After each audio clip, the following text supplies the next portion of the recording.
Shalom Bapak Ibu Saudara. Selamat berjumpa kembali dalam nama Tuhan Yesus Kristus. Tiba saatnya kita mau datang ke hadirat Tuhan. Kita mau menyembah Dia. Kita mau datang ke hadirat Tuhan. Kita akan angkat satu pujian yang menyatakan dinyanyi haleluya.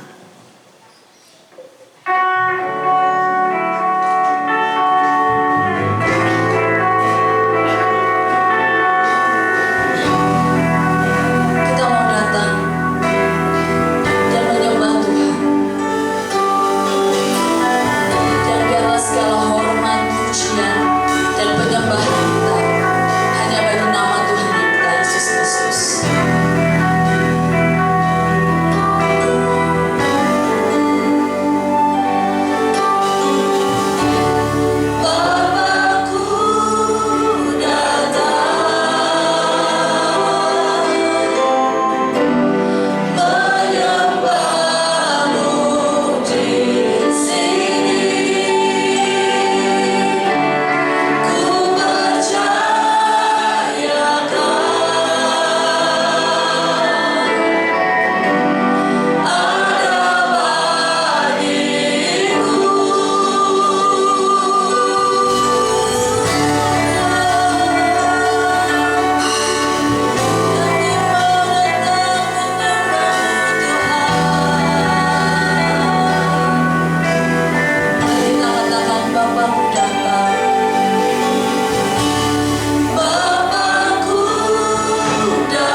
saya minta Ibu Elizabeth dipimpin dalam doa.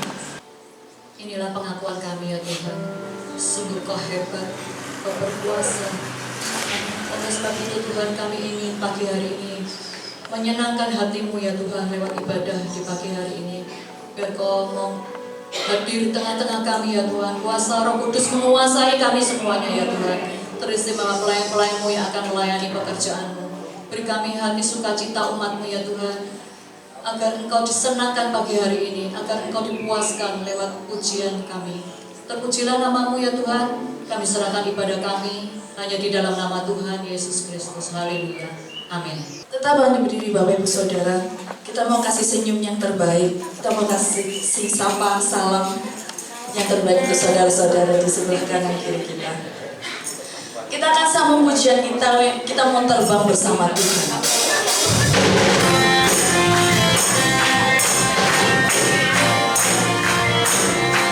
Mau terbang bersama Tuhan.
Silakan duduk Bapak Ibu Saudara. Kita akan mendengarkan kesaksian dari Ibu Endang. Saya persilakan. Salam, selamat pagi. Semoga cinta kasih Tuhan menyertai kita semua. Kami akan menyaksikan kasih kemurahan Tuhan di waktu sekarang tanggal 6. Kita mengalami kehilangan salah satu keluarga, anak saya yang nomor 4. Sebetulnya dia 2 hari itu di rumah sudah mengeluh sakit, cuman batuk, pilek. Saya pikir mereka batuk-batuk biasa, dan saya juga berusaha bawa ke dokter sampai 3 kali, namun hasilnya nihil. Dan dengan terpaksa saya bawa ke RKZ. Ternyata di sana diagnosanya sungguh menyedihkan, terutama pada ginjalnya itu sudah kayak serangan dandang itu yang sebelah itu sudah lubang-lubang, dan paru-parunya itu yang separuh sudah habis, putih semua, jantungnya pun demikian. Namun aku tetap berusaha dan punya keyakinan kepada Tuhan bahwa Tuhan pasti menyembuhkan. Oleh karena Tuhan Maha Pemurah dan Maha Pengasih dan Penyayang. Di waktu diagnosa di USG, di UGD, itu kita tunggu sekitar sampai jam 11. Anak saya belum pindah ke kamar, saya pikir belum ada kamar. Saya beranikan menanyakan kepada dokter jaga, apa tidak ada kamar untuk anak saya, Dok? Oh sebentar Bu, ini mau dievaluasi lagi pemeriksaannya, rupanya cukup mengkhawatirkan keadaannya. Jadi saya bersabar menunggu di luar. Setelah kurang lebih jam 11 malam, anak saya sudah boleh masuk ke kamar. Di situ mereka sudah kayak gimana ya, sikapnya itu sudah berubah, pembicaraannya pun sudah pelat-pelat gitu. Tapi saya tetap bersabar dan menghadapi semua ini dengan yakin bahwa anak saya pasti akan disembuhkan. Namun kenyataannya jam 12 malam saya didatangi dokter Surya, yaitu spesial jantung. Kita memakai dokter 4, ginjal, jantung, paru-paru, itu semuanya ditangani dokter sendiri-sendiri. Namun setelah didatangi dokter Surya, kita diajak bicara sama dokter Surya sama menantu saya untuk menyampaikan apa yang diderita anak saya Yesa itu cukup parah. Dan akhirnya dibawa ke ICU pada malam itu juga jam setengah 12. Saya bermalam di ICU semalam. Terus besoknya mereka mengalami pernapasan itu terhambat, dipencet-pencet gitu. Tapi saya jam 9 malam waktu besoknya itu saya dipanggil oleh dokter jaga itu, keluarga Yesa supaya masuk ke ICU. Ternyata saya memberikan masuk, katanya Yesa sudah tidak bisa diselamatkan. Saya menyangkal dengan pernyataan dokter tersebut, tidak Dok, anak ini tidak meninggal, anak ini tidur karena dia semalaman nggak bisa tidur. Dia turun sendiri melepasin itu yang ada di mulut itu dilepas, dia jalan sendiri ke kamar mandi. Sebetulnya nggak boleh dilepas, tapi mereka merasa kuat oleh karena katanya dokter mereka sudah kehilangan kesadaran. Jadi mereka merasa kuat, mereka berjalan sendiri, tapi kenyataannya mereka lebih lemah, jauh lebih lemah. Terus akhirnya saya dipanggil di ICU, dinyatakan bahwa anak saya meninggal. Saya menyangkal, tidak Dok, anak saya masih hidup, dia tidur karena kelelahan, kecapean semalaman dia nggak tidur. Terus saya minta izin, bolehkah saya berdoa untuk anak saya? Oh ini Bu, boleh. Saya berdoa sampai setengah jam kurang lebih. Ternyata lampu yang tadinya padam itu nyala dengan sendirinya. Terus obat-obat yang ada di situ mengalir kembali ke tubuhnya. Terus dia bernapas perlahan-perlahan, nggak ngos-ngosan, tapi perlahan-perlahan enak di pernapasannya. Terus dokternya saya bilang, loh Dok, anaknya tidur, dibilang mati. Sampai itu gimana? Saya marah itu, jangan gitu, jangan membuat pemikiran saya itu lebih kacau. Saya bilang, oh iya, dokternya itu sabar sekali. Mungkin dia tidak mengetahui kondisi anak saya. dan membuat lega hati saya. Dan mereka hidup. Terus setelah 1 jam seperempat saya dipanggil lagi. Ternyata dokter jaga yang baru dan dipanggil dokter Lela, dipanggil dari USG. Dokter Ella menyatakan aku masuk, terus dia angkat tangan. Saya tidak sanggup, Bu. Anak tersebut sudah tiada. Kalau mau dibawa pulang monggo, dan kalau mau dipindah ke rumah sakit terserah, Bu. Terus saya bilang, kalau sudah seperti ini mau dipindah ke rumah sakit, Dok? Ya nggak mungkin. Tapi kalau memang sudah seperti ini, aku minta kepada Tuhan, aku terima apa pemberian Tuhan.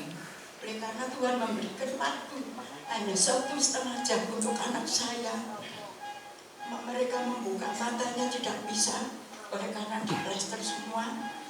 Karena mereka kalau membuka matanya nggak bisa memejamkan terus, takutnya dokter kering, nanti retinanya juga rusak, maka mereka diplester. Kalau saya sudah terima kalau memang kenyataannya seperti ini, oleh karena saya sudah memohon, tidak memberi Tuhan tidak boleh harus protes, tidak. Tuhan memberi mereka hanya 1,5 jam untuk melegakan pemikiran saya. Itu menjadi kekuatan di dalam iman kami, bahwa Tuhan Maha Pemurah. Apa yang kita minta pasti diberi, walaupun pemberiannya itu sebatas kehendak Tuhan. Kita harus ikhlas dan menerimanya. Terus setelah saya bilang begitu, boleh dimandikan kalau begitu, Bu? Monggo boleh dimandikan, saya gitu. Terus saya keluar.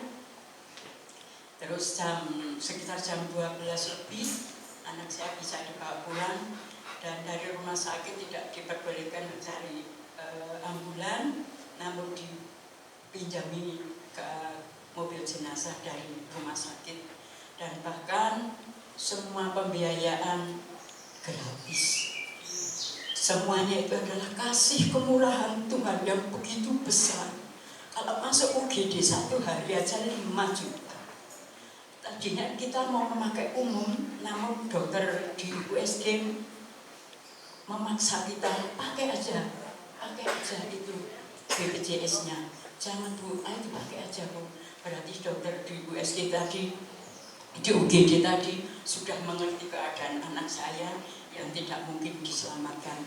Ternyata benar, dan kami telah bersyukur dan syukur berkasih bahwa Tuhan, walaupun kami kehilangan anak saya, namun aku tetap bersyukur. Oleh karena seandainya mereka masih diberi waktu panjang untuk hidup, mereka akan menderita lebih lama. Itu telah menjadi kekuatan saya. Oleh karena kondisinya sungguh parah. Bahkan waktu meninggal itu saya bisa yakin kalau mereka meninggal karena livernya pecah, mulutnya ini berdarah. Dan di situ aku langsung menyerah, sudah. Aku juga menyerah, Dok. Tidak bisa berbuat apa-apa, semua ini sudah kehendak Tuhan. Jalannya Tuhan untuk aku, supaya aku lebih dikuatkan, supaya aku lebih bersemangat untuk gandeng Gusti. Walaupun tidak ada pendamping di rumah saya, cuma anak satu-satunya yang mendampingi dalam kehidupan saya di rumah. Sekarang saya tinggal sendirian, yang ada anak, mereka mempunyai keluarga sendiri-sendiri. Kebetulan mereka baru berkeluarga, jadi mereka mendampingi saya sampai di akhir hidupnya. Saya berterima kasih kepada Tuhan. Tuhan tidak memberi sakit penyakit yang begitu panjang, penderitaan yang begitu panjang. Hanya cukup 1 minggu saja mereka menderita, dan akhirnya pun ini juga kami percaya bahwa mereka akan dibawa Tuhan bersebelah kepada Tuhan di tempat yang indah kepada Tuhan. Terima kasih Tuhan. Kami mengucap syukur atas dukungan Bapak Ibu Saudara secara moral maupun material, sehingga semuanya bisa terselesaikan dengan baik. Semoga Tuhan yang mengembalikan berlipat kali ganda untuk kehidupan Bapak sekalian semua. Terima kasih, inilah kesaksian saya. Kita akan mempersiapkan persembahan kita. Saya mendapat tugas kawetan untuk maju ke depan. Nanti saya minta terima kasih Bapak Nana untuk pemikiran. Mari kita berdoa. Di tengah ibadah kami pada pagi hari ini, ya Tuhan, Engkau memberikan kesempatan kami untuk bersama-sama memberikan sebagai berkat yang Tuhan berikan kepada kami. Kiranya Tuhan persembahan kami boleh membantu pelayanan di tempat ini, memberkati seluruh jemaat-Mu, baik yang akan memberikan maupun yang tidak sempat memberikan berkat pada pagi hari ini, dengan berkat yang berlimpah, berkat kesehatan, berkat damai sejahtera. Kami juga berdoa untuk pelayan-Mu yang akan menjalankan kantong persembahan. Tuhan juga memelihara kehidupan mereka semuanya, agar mereka tetap setia melayani Engkau. Terima kasih Tuhan. Dalam nama Tuhan Yesus Kristus kami sudah berdoa. Amin.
Terima kasih untuk persembahan Bapak Ibu Saudara. Kiranya Tuhan Yesus memberkati. Kita akan mendengarkan sebagian dari firman Tuhan. Mungkin lagu yang akan kita nyanyikan ini lagu baru, tapi ketika saya mendengarkan lagu ini, saya sungguh diberkati oleh lagu ini. Di lagu ini mengatakan bahwa hatiku tetap teguh dan mau berharap kepada Tuhan. Meskipun tidak ada dasar kita untuk berharap, tetapi Tuhan Yesus adalah Allah yang besar. Dia yang akan sanggup menggenapi setiap firman-Nya, dan semua firman-Nya adalah amin. Kita mau aminkan lagu ini, kita mau belajar sama-sama, kita mau menghayati lagu ini, dan firman Tuhan itu adalah ya dan amin. Tidak ada yang mustahil bagi Tuhan. Meskipun mungkin saat ini banyak Bapak Ibu Saudara mempunyai pergumulan, punya pengharapan, percayalah bahwa suatu saat nanti Tuhan akan menggenapi janji-Nya.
bersyukur kepada-Mu Tuhan.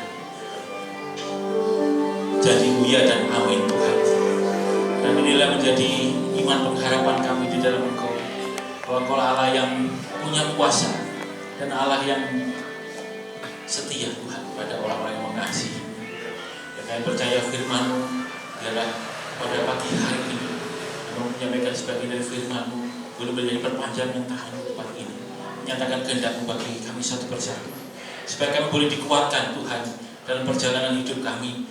Kami boleh tetap berdiri tegak bersama Engkau, dasar iman kami yaitu Yesus Kristus yang Tuhan kami. Dan pimpin kami dari awal ke akhirnya dalam waktu yang penuh kekurangan ini, dan biarlah Roh-Mu sendiri berbicara dan kami siap menerima firman-Mu Tuhan. Terima kasih Tuhan. Di dalam nama Tuhan Yesus Kristus kami mohonkan semuanya. Amin. Silakan duduk Bapak Ibu sekalian kasih Tuhan.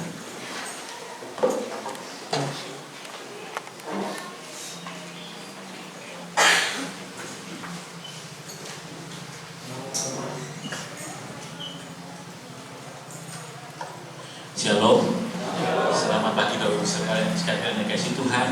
Bersyukur kepada Tuhan pada pagi hari ini oleh anugerah Tuhan kita bersama-sama boleh beribadah, boleh mendekatkan diri kepada Tuhan, ini mendengarkan kehendak Tuhan menyatakan bagi kita semua melalui pujian, melalui firman dan melalui persekutuan kita tempat ini. Saya ajak bersama-sama kita membaca dalam Mazmur pasal 62. Mazmur pasal 62. Saya akan bacakan itu Bapak Ibu sekalian dalam terjemahan baru. Mazmur pasal 62. Perasaan tenang dekat Allah. Untuk pemimpin biduan menurut Yedutun Mazmur Daud. Hanya dekat Allah saja aku tenang, daripadanya lah keselamatanku. Hanya dialah gunung batuku dan keselamatanku, kota bentengku, aku tidak akan goyah. Berapa lama kala kamu hendak menyerbu seseorang, hendak meremukan dia, hai kamu sekalian, seperti terhadap dinding yang miring, terhadap tembok yang hendak roboh. Mereka hanya bermaksud mengimpaskan dia dari kedudukannya yang tinggi. Mereka suka kepada dusta. Dengan mulutnya mereka memberkati, tetapi dalam hatinya mereka menyakiti. Selah. Hanya pada Allah saja kiranya aku tenang, sebab daripadanya lah harapanku. Hanya dialah gunung batuku dan keselamatanku, kota bentengku, aku tidak akan goyah. Pada Allah ada keselamatanku dan kemuliaan, gunung batu kekuatanku, tempat perlindunganku, ialah Allah. Percayalah kepadanya setiap waktu hari, curahkanlah isi hatimu di hadapannya. Allah ialah tempat perlindungan kita. Selah. Hanya angin saja orang-orang yang hina, suatu dusta saja orang-orang yang mulia. Pada neraca mereka naik ke atas, mereka sekalian lebih ringan daripada angin. Janganlah percaya kepada pemerasan, janganlah menaruh harap yang sia-sia kepada perampasan. Apabila harta makin bertambah, janganlah hatimu melekat kepadanya. Satu kali Allah berfirman, dua hal yang aku dengar, bahwa kuasa dari Allah asalnya, dan daripadamu juga kasih setia. Sebab engkau membalas setiap orang menurut perbuatannya. Amin. Terpujilah nama Tuhan dan berbahagialah kita yang membaca, merenungkan dan melakukan firman Tuhan dalam kehidupan kita. Saudara sekalian, sebelum kita sama-sama merenungkan apa yang ditulis Daud ini, saya ingin memberikan latar belakang supaya kita sama, pemikiran kita sama. Bapak Ibu saudara sekalian, kalau bicara tentang perasaan tenang, ini adalah hal yang pernah diungkapkan oleh Petrus. Jadilah tenang supaya kamu bisa berdoa. Bahkan Daud dalam Mazmurnya maupun Salomo dalam kitab bijaksananya menyatakan, jadilah tenang hai jiwaku. Rasa tenang ini sebagai manusia kita sangat, dengan segala keterbatasan kita sulit mendapatkannya. Bahkan ada yang istilahnya orang bawaannya memang sudah panik, sudah khawatir dan sebagainya. Bapak Ibu Saudara sekalian, saya membaca di satu literatur di Halodoc ya, kalau Bapak Ibu buka bersama-sama Halodoc di Google, menyatakan bahwa rasa khawatir dan panik ini adalah naturalnya manusia punya rasa tersebut karena keterbatasannya sebagai manusia, tidak tahu masa depannya bagaimana, tidak bisa menjamin nanti 1 jam lagi siapa yang terjadi pada saya, bahkan tidak tahu di masa mendatang apakah ia akan selamat atau tidak dan sebagainya, sehingga ini menimbulkan rasa khawatir. Dan bila berlebihan, ini yang disebut dengan panik.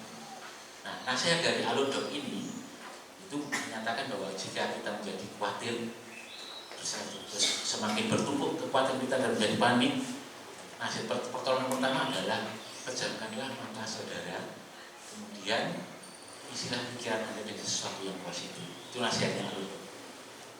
Dan kalau Bapak Ibu baca di bawahnya, yang komentar itu banyak. Saya sudah memecahkan berkali-kali, tapi saya belum bisa tenang, gitu dan sebagainya. Bahkan ada yang menulis, saya sudah pejamkan mata saya, tapi saya tetap tidak punya uang dong, gitu. Jadi tidak ada jaminan dia, gitu. Dan kan kalau kita melihat bersama-sama bahwa kekhawatiran kita didasarkan pada keterbatasan kita, karena kita merasa tidak punya jaminan dari diri kita, apapun. Dan kalau kita peruncing adalah jaminan keselamatan kita, semua orang merasa tidak terjamin keselamatannya. Semua orang takut mati. Bahkan waktu kecil saya itu sering baca berita-berita di koran Jawa Pos waktu itu, banyak kecelakaan di jalan gitu dan sebagainya. Dan cuma saya ingat itu ada kecelakaan yang di Mitro, kali Mitro yang truk jatuh. Dan saya ingat kalau saya diajak bapak saya ke Blitar, ke arah sana polisi, takut gitu. Waduh, kalau saya nanti jembatan Mitro itu kecil terus bapaknya terjatuh, itu betul-betul jadi kekhawatiran saya. Saya takut mati. Ini buat semua orang ada hal yang umum gitu, tidak ada jaminan tentang, bahkan ketika berbicara pun kemudian meninggal dunia dan sebagainya, kita melihat berita-berita tersebut. Dan Bapak Ibu bahwa keselamatan ini, jaminan selamat, jaminan harapan ini adalah yang diberikan semua orang.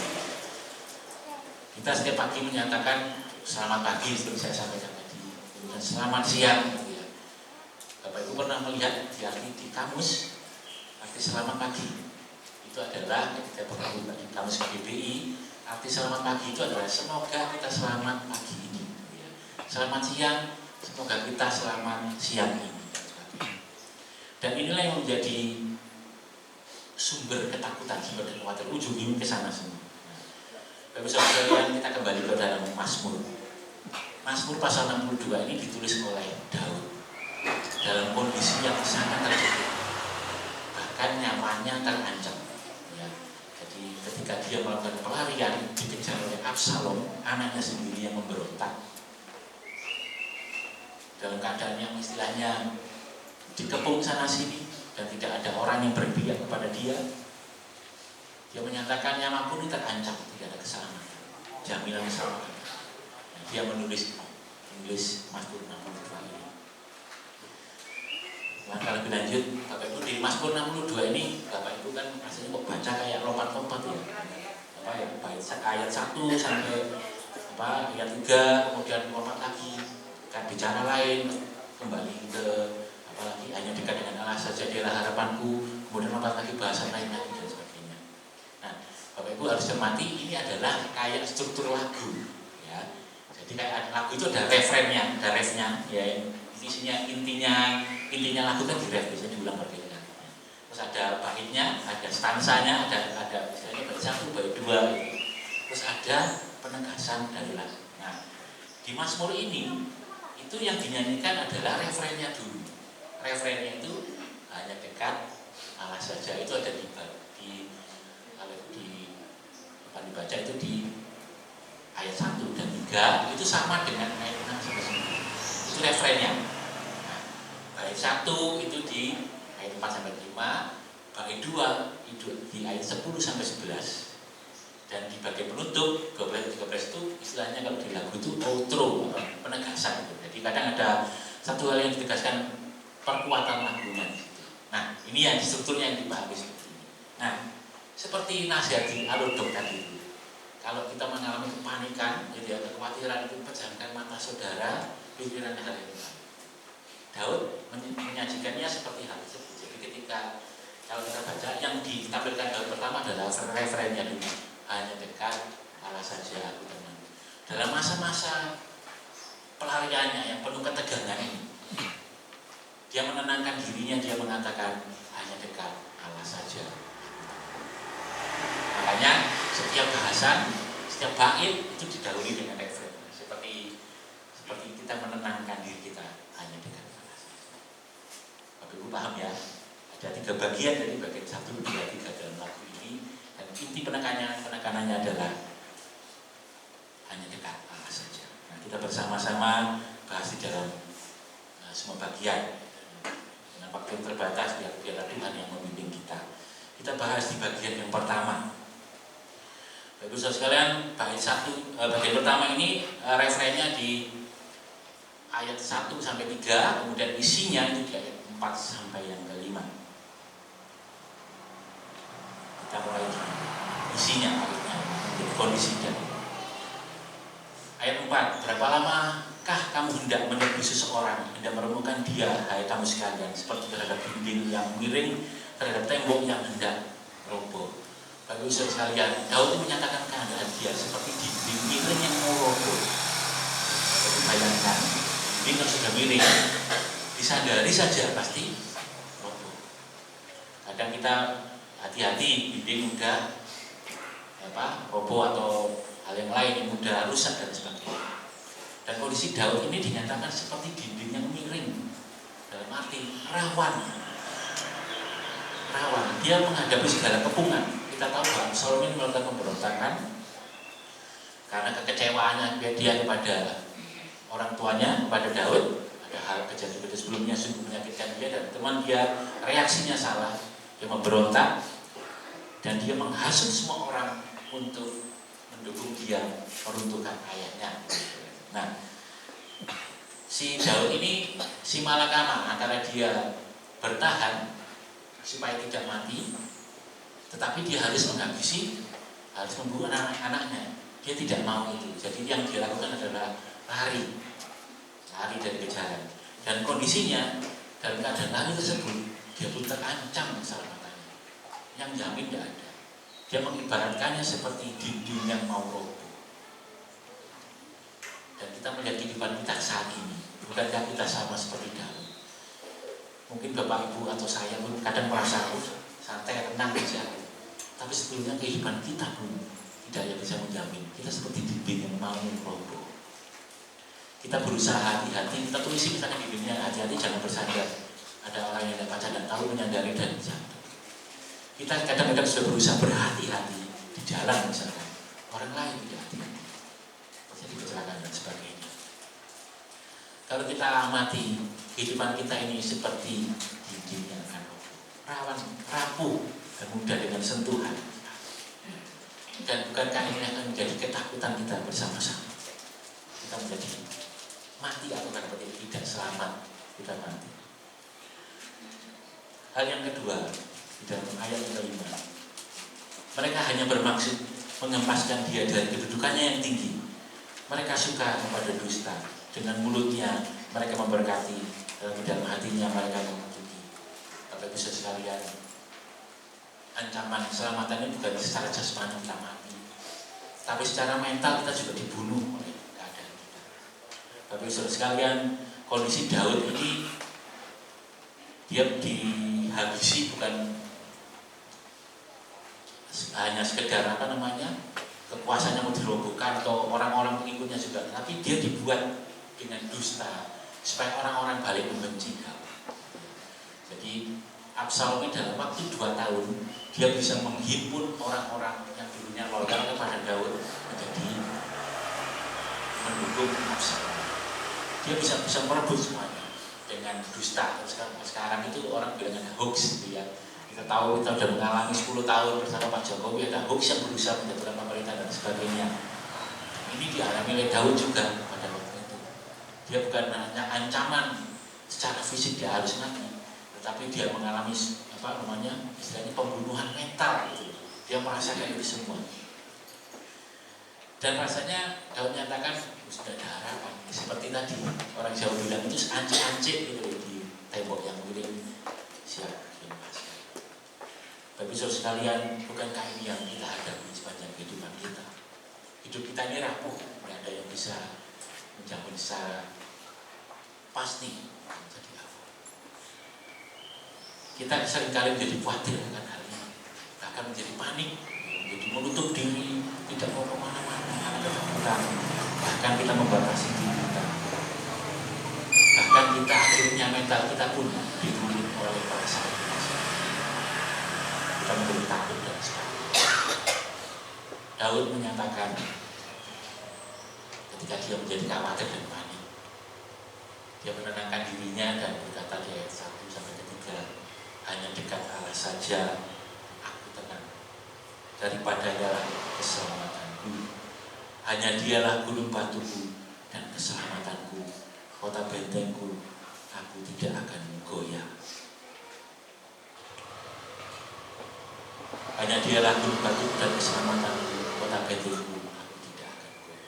Bapak Ibu sekalian, kita tahu janji Tuhan. Dalam setiap menjadi kekhawatiran kita, kepanikan kita, ingat, Daud menyatakan, ingat dulu Tuhan, dialah sumber keselamatan kita. Di dalam Yesaya 44 ayat 6, Tuhan menyatakan, akulah Tuhan segala masa dan segala makhluk aku yang menciptakan.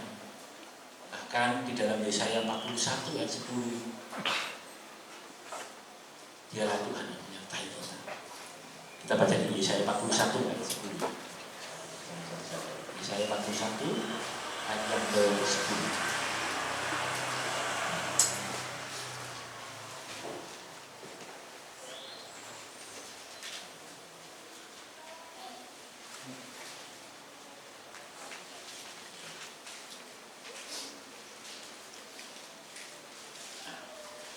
Yesaya 41 saya baca.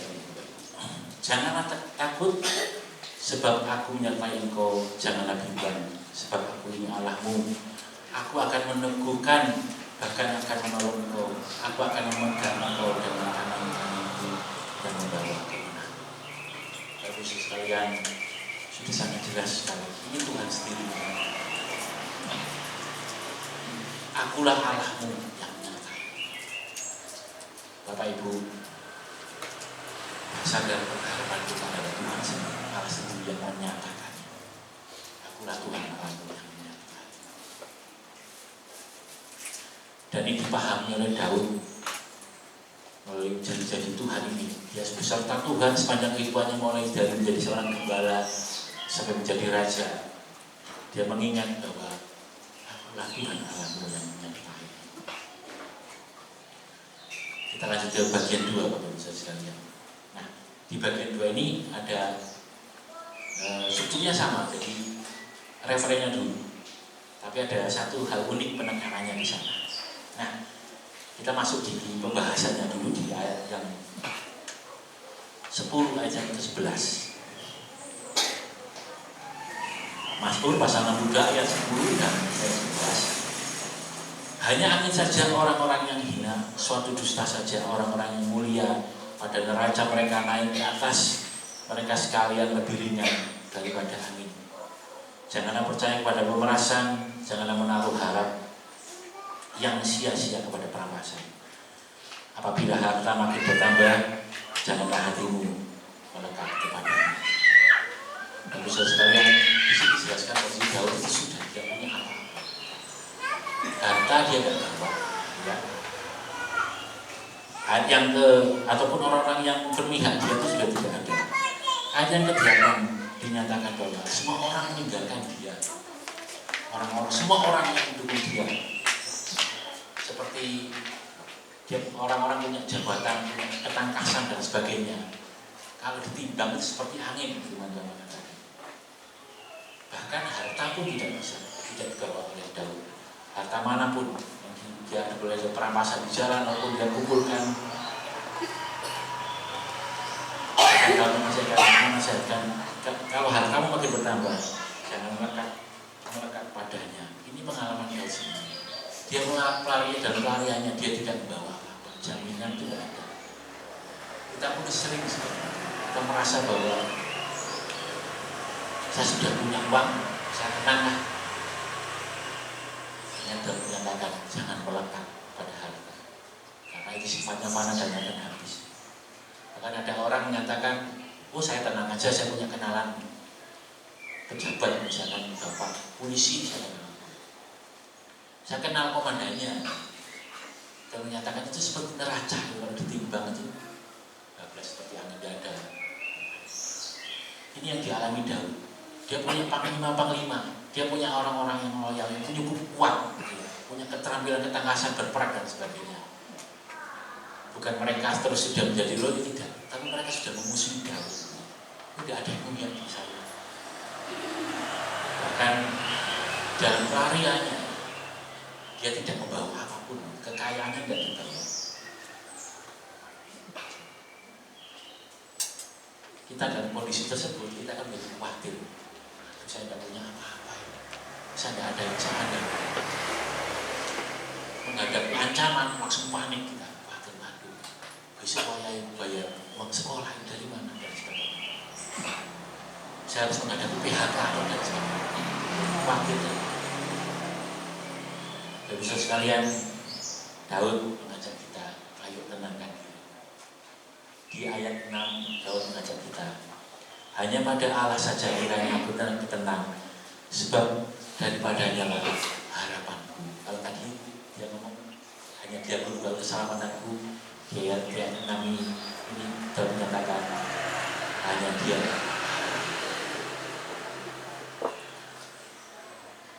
Hanya pada Allah saja kiranya aku tenang, sebab daripadanya lah harapanku. Hanya dialah gunung batuku dan keselamatanku, kota bentengku, aku tidak akan goyah. Pada Allah ada keselamatanku dan kemuliaanku, gunung batu kekuatanku, tempat perlindunganku, ialah Allah. Pada zamannya Daud, suatu kota perlindungan, benteng itu dalam, kalau suatu punya kerajaan punya benteng di gunung batu, dinyatakan pasti akan kuat dan sebagainya. Kalau itu kan pernah menyaksikan di televisi mungkin ya, atau di internet, gunung batu itu apa sih? Batu tenang itu, betul-betul batu. Mungkin Pak Yusa pernah ke tanah perjanjian itu lihat gunung batu itu ya batu ya Pak Yusa. Bukan di sini kan kayak ada pohon-pohon, betul-betul batu.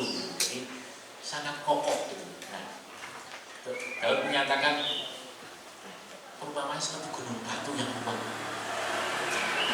yang tidak akan goyah. Sumber keselamatan berlindung dari serangan, ya berlindung di gua-gua ataupun di kerajaan yang di atas gunungan. Dan Daud menyatakan, dialah harapan kita, harapan saya ketika saya tidak punya jaminan apapun.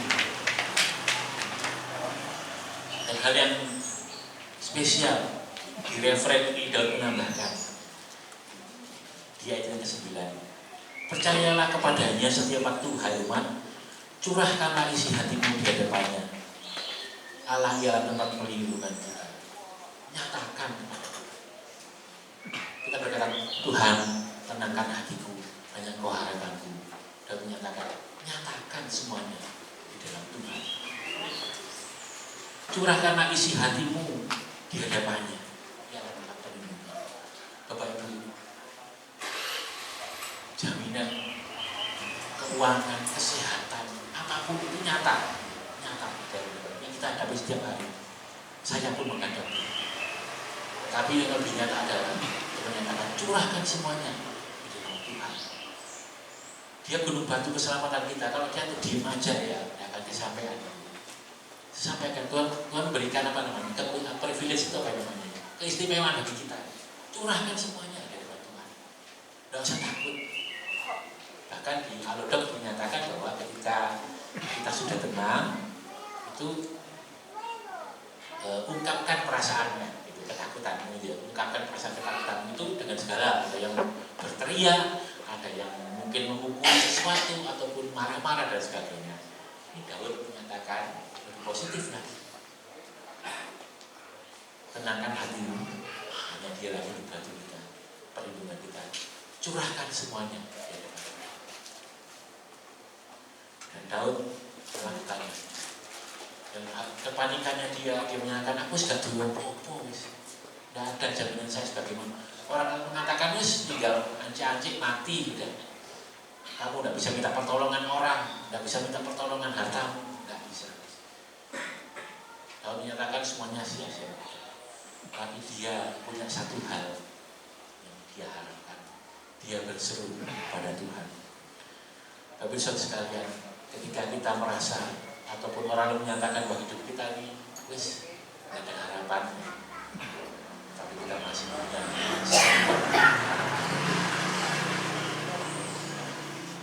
tapi saudara sekalian, bukan kami yang dinyatakan oleh Tuhan Yesus di dalam Matius, Tuhan Yesus menyatakan apa sih kekhawatiran itu ya, apa sih rasa cemasmu itu Tuhan membahasnya di dalam Matius 6 ayat 25 sampai 34. Itu semuanya semua kehidupan kita. Apa sih yang kamu khawatirkan? Tuhan Yesus sendiri mengatakan, burung di udara pun aku yang pelihara, dan sebagainya. Kita sudah pernah tahu semua. Bapak Ibu saudara sekalian, kita punya keistimewaan. Tuhan sendiri mau menyatakan pada menjadi ketakutanmu, kekhawatiran. Mari kita bersama-sama meneladani Daud. Jadilah tenang. Tuhanlah pengharapan kita, sumber kekuatan kita. Padanya kita berharap curah masing-masing. Bapak Ibu sekalian, kita sampai pada bagian ketiga. Yang ke-12 dan ke-13. Ini penegasannya dari Tuhan melalui Daud. Satu kali Allah berfirman, dua hal yang didengar, bahwa kuasa dari Allah asalnya, dan daripadamu juga kasih setia, sebab engkau membalas setiap orang menurut perbuatannya. Di sini penekanannya, kita diajak untuk semakin teguh di dalam Tuhan. Daud sampaikan yang dia dengar sendiri Tuhan ada dua, kuasa dan kasih setia. Maksudnya Daud berpenekanan bahwa yang punya kuasa ini Tuhan yang pegang kendali semuanya. Bapak Ibu mau mengalami semuanya itu atas izin Tuhan, kuasa Tuhan. Dia yang punya kedaulatan, berkuasa dalam segala hal, dan yang memegang kendali itu Tuhan. Daud dalam pelariannya dia tahu Tuhan izinkan ini semuanya dalam kendali, semua dalam kuasa Tuhan. Tidak usah takut, tidak usah panik. Ingat Bapak Ibu di dalam Lukas 21 ayat 18 Tuhan sendiri menyatakan tidak sehelai rambut pun jatuh tanpa izin Tuhan. Bukan ini sesuatu yang bagi kita, sehingga sesuatu yang istimewa. Tuhan ini menyatakan bahwa aku yang punya kuasa, aku yang mengendalikan semuanya.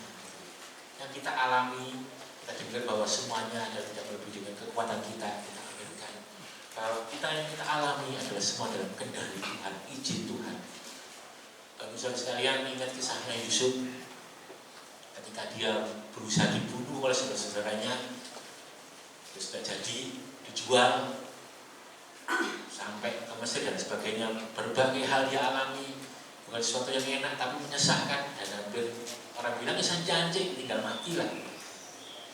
Ketika Yusuf ini, ketika saudara-saudara ke Mesir, kemudian Yakub meninggal, saudara-saudara jadi takut.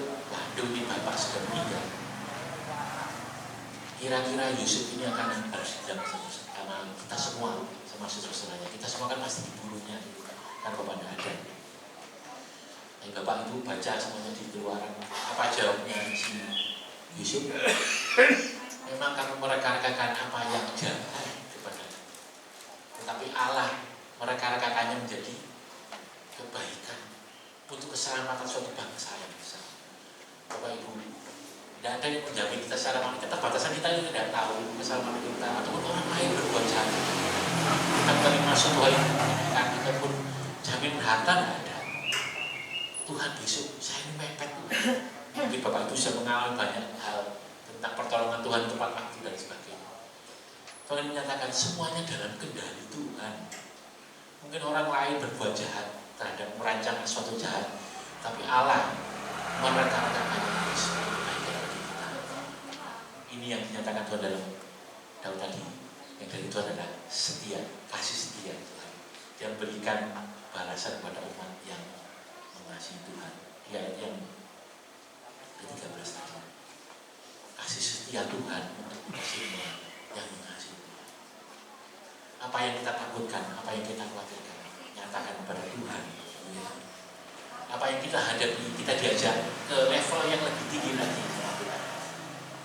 Bukan lagi Tuhan aku takut, tolong aku takut. Tidak, tapi kita melihatnya semua dalam kendali Tuhan, semua dalam kuasa Tuhan, dan Tuhan mengasihi kita umatnya. Bapak Ibu Saudara sekalian, mengiring Tuhan, pengenalan akan Tuhan ini bukan instan. Oh ya, saya katanya tidak. Tapi dalam proses yang panjang, sepanjang kehidupan kita akan melewati banyak rintangan, banyak namanya hidup di dunia ini. Cobaan terus ada, bahkan di luar kita pun ada yang menghujat kita, mengganggu kita, kesulitan ekonomi, kesehatan, semua kita harus hadapi dengan satu pandangan bahwa Tuhan yang punya kendali. Bagaimana kita memupuk iman kita, terus belajar firman Tuhan, terus mendekatkan diri kepada Tuhan, supaya kita semakin dekat. Gembala bisa menyampaikan kepada saya bahwa akan ada ibadah lintas usia di awal Juli nanti, mengajak bukan hanya usia dewasa tapi anak juga beribadah bersama-sama, supaya pertumbuhannya supaya sama, pengenalannya akan sama, dan satu komunitas sama-sama kuat di dalam Tuhan. Bapak Ibu, yang menenangkan kita adalah kita tahu janji Tuhan tadi, hanya Dia kuni batu keselamatanku dari harapanku. Dari mana kita tahu? Dari firman Tuhan. Firman Tuhan sendiri mengatakan iman timbul dari pendengaran dari firman Tuhan. Kalau kita tidak pernah mendengar firman Tuhan, mendalami, jangan bilang tidak orang beriman. Tapi ajarkan kepada gembala bersama-sama mendekatkan diri kepada Tuhan bersama-sama. Itulah yang menguatkan kita. Dan biarlah yang saya sampaikan dengan singkat ini, biarlah Roh Kudus guru yang aku yang mengajar kita. Dalam segala hal kekhawatiran kita hadapi, Dia mengisi dengan firman Tuhan, mengingatkan kita bahwa hanya Allah keselamatanku, hanya Allah harapanku. Mari bersama-sama kita berdiri bersama-sama.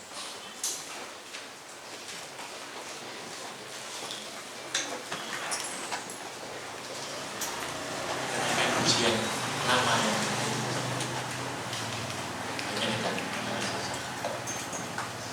hanya dekat Allah saja aku tenang, daripadanya lah keselamatanku.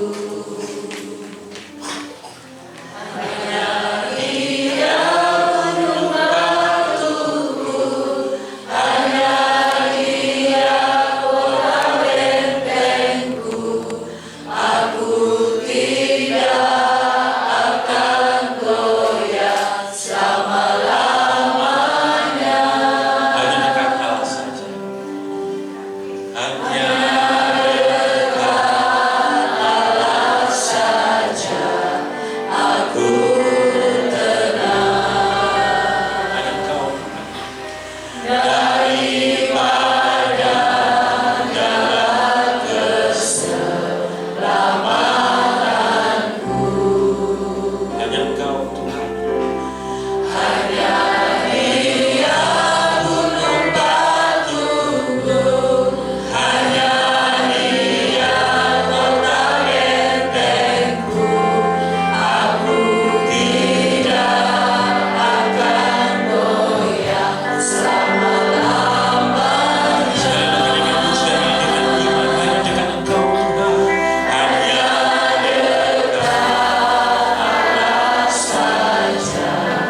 Kami memiliki Allah yang seperti Engkau, Allah gunung batu kami. Keselamatan kami, perlindungan kami, dan pengharapan kami di dalam Engkau Tuhan. Dan terlebih adalah Tuhan yang terutama, Engkaulah Allah yang penuh kuasa, Engkaulah Allah pencipta langit dan bumi, Allah segala masa, Allah yang mengendalikan semuanya, dan semuanya ada atas izin Engkau bagi kami umat yang mengasihi Engkau Tuhan. Dan biarlah firman-Mu ini boleh mengajar kami satu persatu. Kami mohon Roh Kudus-Mu mengajarkan kami satu persatu Tuhan, sesuai dengan pergumulan kami, sesuai dengan ketakutan kami, kekhawatiran kami Tuhan. Biar ini boleh menguatkan kami, Roh Kudus-Mu yang membimbing kami Tuhan. Sebab di dalam Engkaulah pengharapan kami. Kuatkan kami Tuhan, dan kami ingin tenang bersama Engkau. Kami ingin berjalan melangkah bersama Engkau, dan kami membawa kemenangan bersama Engkau. Bukan kemenangan keinginan kami, tapi kemenangan adalah kehendak-Mu yang jadi atas kami. Apapun yang kami terima yang terjadi pada kami, semua adalah kehendak-Mu dalam kendali-Mu. Dan saya percaya dan kami percaya semuanya ada karena Engkau mengasihi kami. Terima kasih Tuhan. Kuatkan kami dan mungkin kehidupan kami sebanyak kehidupan kami untuk terus mengiring Engkau, tidak goyah selama-lamanya bersama Engkau. Terima kasih Tuhan. Dalam nama Tuhan Yesus Kristus kami berseru kepadamu. Haleluya. Amin. Silakan duduk Bapak Ibu sekalian. Puji nama Tuhan. Mewakili seluruh jemaat dan juga Bapak Gembala, mengucapkan terima kasih untuk pelayanan Bapak Agung dan juga Ibu. Kiranya Tuhan Yesus memberkati. Kita akan memberikan pasangan kita yang kedua. Kita akan angkat satu pujian Allah Sanggup.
Kalau tidak ada, kita akan menutup ibadah kita pada pagi hari ini. Sehingga jemaat Tuhan untuk bangkit berdiri, kita akan menaikkan doa syafaat dan juga menerima doa berkat dari Bapak Tuhan. Mohon maaf, ada sedikit hal yang perlu saya sampaikan kepada seluruh jemaat. Jadi saya mohon sejenak duduk kembali. Beberapa minggu yang lalu, saya ketika duduk makan di dekat dapur ada meja kecil, saya duduk di situ. Lalu ibu datang mendekati saya. Dia duduk di samping saya. Mas Aman, duduk dulu ya. Kemudian ibu berkata, awakmu kudu nyontoh bapakmu. Ya Bu, biar bapakmu itu bangun ibadah doa dengan giat, dengan semangat. Ini ibadah kan sebisa no gereja, kedua nok rayon-rayon.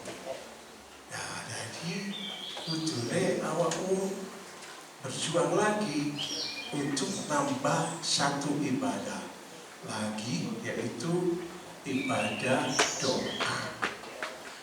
Lalu saya bicara ke ibu, baik Bu, saya akan memperjuangkan, tetapi aku merasa dewe, saya harus mengajak semua pelayan Tuhan untuk memikirkan bersama dan memperjuangkannya bersama. Yang aku dewe wis ora kuat, ibadah doa itu tanggungannya lebih gede, beban yang harus dipikul itu lebih besar bobotnya daripada ibadah minggu atau ibadah dirawat. Jadi tanggung jawabnya lebih besar, sebab ya ibu sendiri mengingatkan bahwa di dalam Wahyu disebutkan bahwa ada saatnya nanti Tuhan memerintahkan malaikatnya untuk mengukur siapa saja yang pantas untuk masuk dalam kerajaannya. Yang pantas itu hanya orang-orang yang berada di dalam bait Allah. Mereka lah yang diukur. Yang di luar bait Allah tidak diukur. Dan mereka akan diserahkan kepada antikris. Nah, jadi dari ayat itu saja kita sudah dapat menyimak bahwa ibadah doa itu adalah standar yang tertinggi yang ada dalam setiap persekutuan tubuh Kristus, yang mana setiap penyelenggara ibadah doa itu harus sadar bahwa memanggul ibadah doa itu sama memanggul bobot yang begitu besar, lebih besar dari ibadah raya ya bobotnya, karena Tuhan memberikan takaran yang begitu besar untuk ibadah doa setiap umat tebusannya. Karena itu pada 2 minggu yang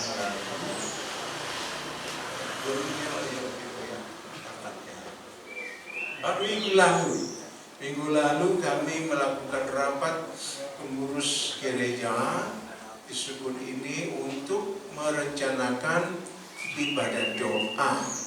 Nah, saya sampaikan bahwa saya tidak kuat kalau sendiri, tetapi saya butuh bantuan dari teman-teman semua. Jadi untuk mengambil satu langkah sekali jalan itu harus dilakukan secara bersama-sama, dipikirkan dengan pemikiran yang strategis, sehingga kita tidak akan melakukan satu kali jalan lalu balik gojek, enggak ya. Sekali jalan tetap jalan dan beban kita tanggung bersama-sama dan dilakukan secara strategis. Lalu saya menyimpulkan bahwa kita perlu melakukan ibadah doa itu lintas usia. Jadi anak harus ada di situ, ayah ibu harus ada di situ, kakek nenek harus ada di situ, dan kita bersama-sama bergandeng tangan, berjuang bersama, saling support di dalam doa.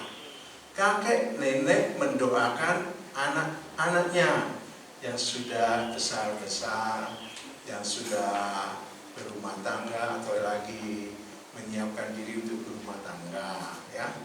Nah, kakek nenek mendoakan ayah ibu mendoakan anak-anaknya, bersama kakek nenek mendoakan anak cucu dan anak mendoakan ayah ibu dan kakek neneknya. Jadi ada sebuah sinergitas yang oke ya, saling topang, saling support dan saling mengayomi satu sama lain.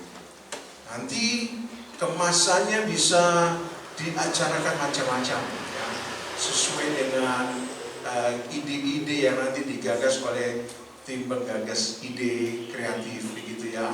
Jadi ibadah doa, nanti satu hari ada pesta bubur ayamnya gitu ya. Satu hari ada ibadah doa, ada pesta es krimnya gitu. Jadi ada kemasan-kemasan yang dirancangkan untuk menggait yang lainnya gitu. Tapi intinya adalah lintas usia. Anak harus ada di situ.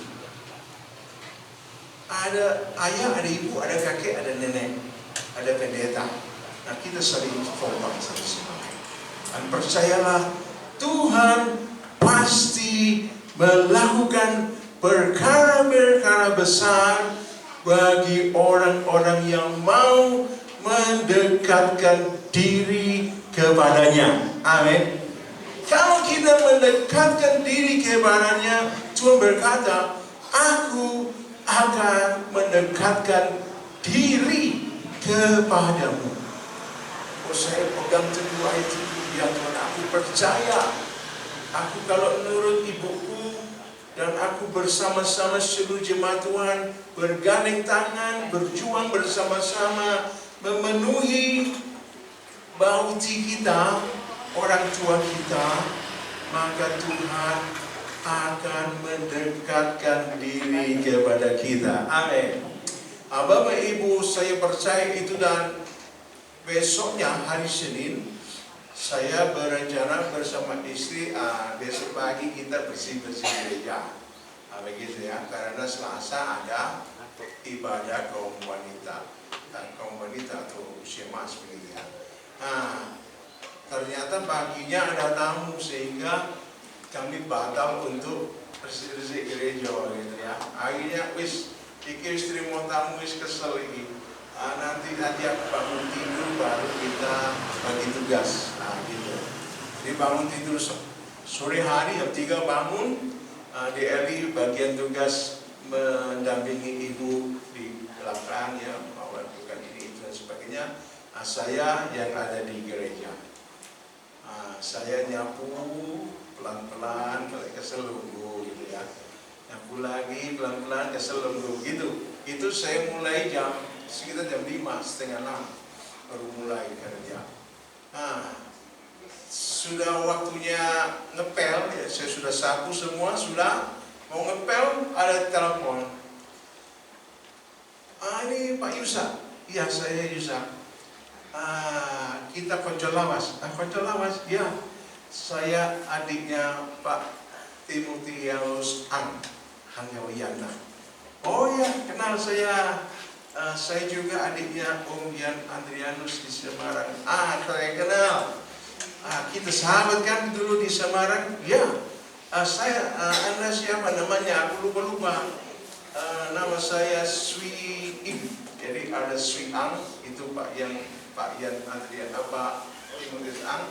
Ada Swi Yan, itu Insinyur Yan Andrianus, tangan kanannya Om Bekti untuk merawat aset yayasan dan mengembangkan aset-aset yayasan sampai ke Kalimantan, sampai ke NTT, NTB, luar biasa. Anda ini Swi Im. Ya, Swi Im. Saya yang pintar kungfu. Kalau Pak Ang itu jago silat. Kalau Pak Ian itu jago kungfu. Kakak kertas itu karateka. Dan berapa sudah? Saya master kungfu. Begini Pak Yusa, saya ini bulan Juli akan melayani di lapas pria dan di lapas wanita. Rombongan saya kurang lebih 30 orang. Apakah nanti di ending perjalanan saya boleh melayani di gereja Bapak? Tapi bukan hari Minggu Pak. Kalau hari Minggu kami tidak boleh melayani di gereja. Gitu. Itu sudah komitmen mereka. Saya kalau Minggu tetap di lapas Pak. Oh begitu ya. Oke.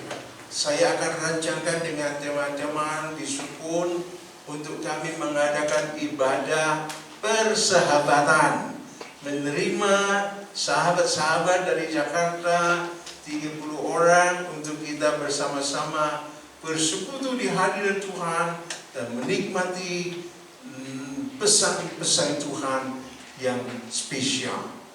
Bapak Ibu, dari situ saya percaya bahwa Tuhan tahu bahwa Anda semua mau bersepakat membangun ibadah doa. Baru saja berencana, Tuhan sudah menggerakkan satu teman saya, Master Kungfu, yang dipanggil Tuhan untuk menjadi pemberita Injil spesialis penjara. Jadi hanya khotbah di penjara dia.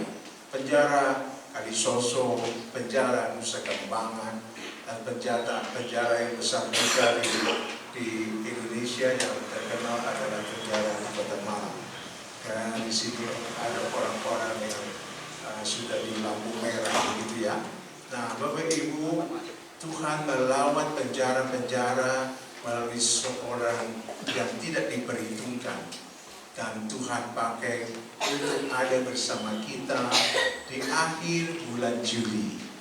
Doakan Juli tanggal 28 hari Senin jam 6 sore. Kita akan bersama-sama melakukan ibadah persahabatan bersama dengan Bapak Sulim dan timnya. Ada 30 orang dari Jakarta, Cilacap, dan Surabaya. Dan mereka akan bersama dengan kita memberikan kesaksian-kesaksian bagaimana Tuhan melawat hidup mereka dan bersama-sama melayani di penjara-penjara. Itu adalah hal yang tidak terduga, dan Tuhan telah gerakkan untuk melawat kita ketika kita mau bersepakat dalam doa. Kiranya pesan ini menjadi semangat Bapak Ibu semua. Mari bersama kita bersinergi untuk membangun ibadah doa lintas usia, dari sekolah minggu, remaja, pemuda, anak keluarga muda, kaum wanita, kaum pria, usia emas, kita gabung bareng-bareng. Amin. Setuju? Siap berjuang? Saya percaya kalau kita mau berjuang bersama, Tuhan akan mendekatkan dirinya kepada kita secara spesial. Ya, ada kesaksian kedua minggu depan. Ya, mari bersama-sama kita bangkit berdiri, kita akan berdoa. Bapa surga, kami bersyukur kepadamu.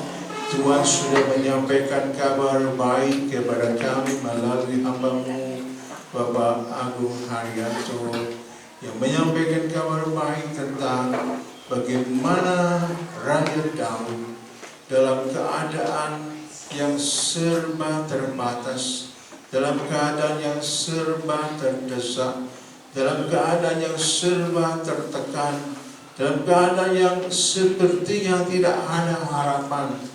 Dan pada saat itulah Raja Daud memiliki satu komitmen untuk mendekatkan diri kepada Tuhan. Hanya satu saja, mendekatkan diri kepada Tuhan.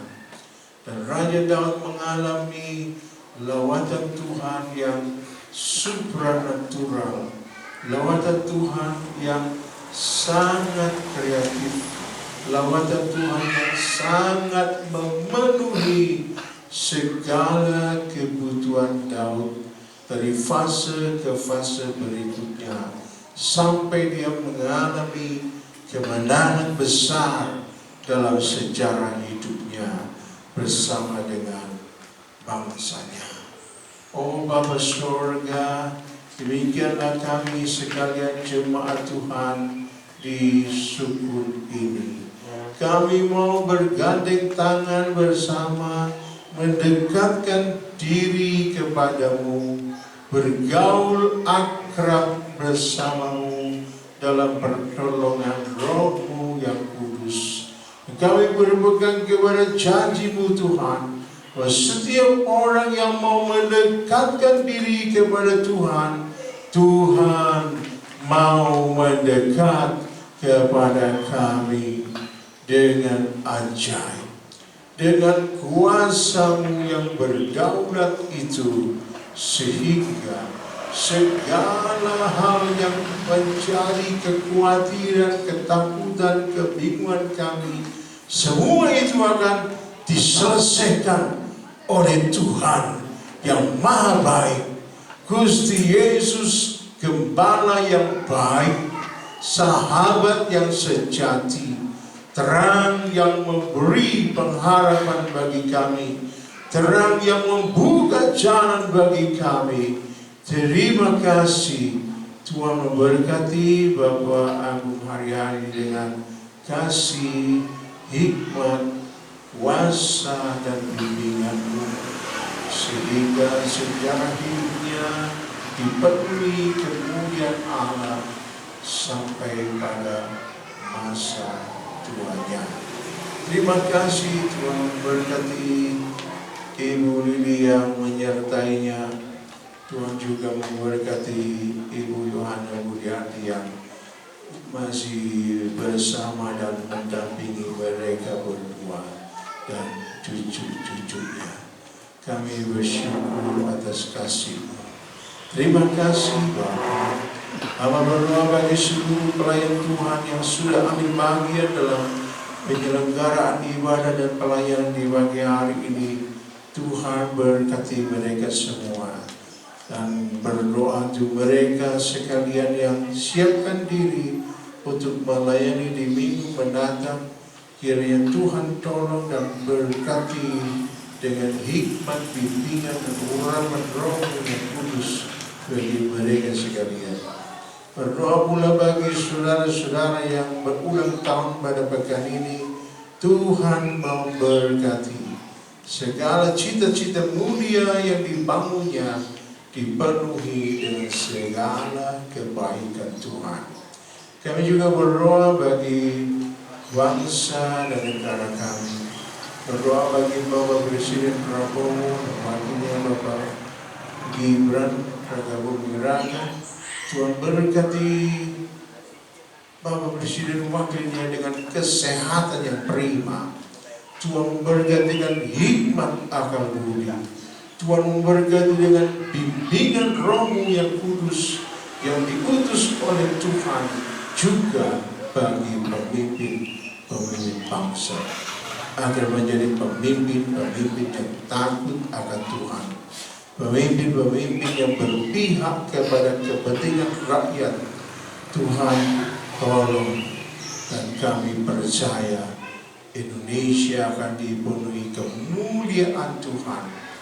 2050 Indonesia emas bukan sekedar slogan, tapi menjadi realita yang memberkati bangsa-bangsa. Kami percaya, dan kami sebagai warga bangsa, kami mau berdiri tegak sebagai warga bangsa yang tidak menjadi penonton, menjadi warga bangsa yang berjuang meraih cita-cita kemerdekaan sesuai termaktub dalam Buku 5 Undang-Undang Dasar 45, untuk ikut serta berpartisipasi membangun bangsa, mengisi kemerdekaan untuk mencerdaskan kehidupan bangsa. Oh Bapa, kiranya Roh-Mu yang kudus menolong gereja-Mu di Indonesia untuk tidak bersikap masa bodoh, untuk tidak melepas tanggung jawab, tetapi benar-benar berdiri tegak sebagai warga negara Indonesia beragama Kristen dan menjadi sinar yang tidak hanya berdoa saja, tetapi terjun menjadi pembangun bangsa. Terima kasih ya Tuhan. Kami percaya melalui ibadah, doa, jemaat Tuhan di suku ini, kami akan ditolong Tuhan, kami akan dilawan Tuhan, sehingga kami bangkit sebagai warga bangsa yang ikut andil meraih Indonesia Emas di tahun 2050 nanti. Terima kasih Bapak, terima kasih ya Tuhan. Akhirnya saudaraku yang dikasih Tuhan, pulanglah dengan membawa berkat yang berkelimpahan dari Bapa Surga, kasih karunia dari Sang Putra Tuhan Yesus Kristus, menjadikan engkau saksi Kristus yang berkemenangan, yang membawa terang Kristus kepada sesama dimanapun engkau berada. Persekutuan dan menghibur Roh Kudus menguatkan iman dan pengharapanmu sampai Maranatha, Tuhan Yesus datang kembali menjemput kita semua sebagai gereja Tuhan yang dimuliakan kekal selamanya dalam kerajaan sorga. Dalam nama Tuhan Yesus Kristus kami berdoa. El Shaddai, El Shaddai, Maha Kuasa, Yang besar, Yang besar, El Shaddai,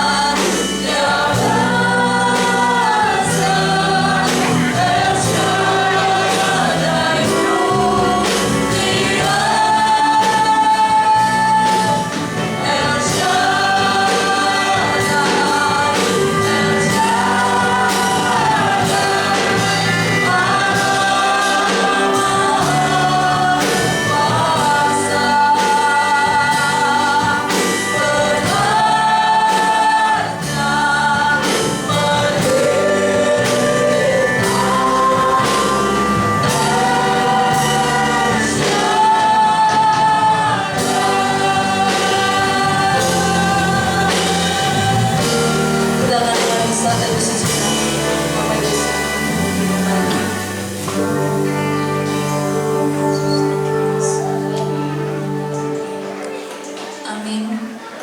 Selamat hari Minggu, selamat pulang. Tuhan Yesus memberkati.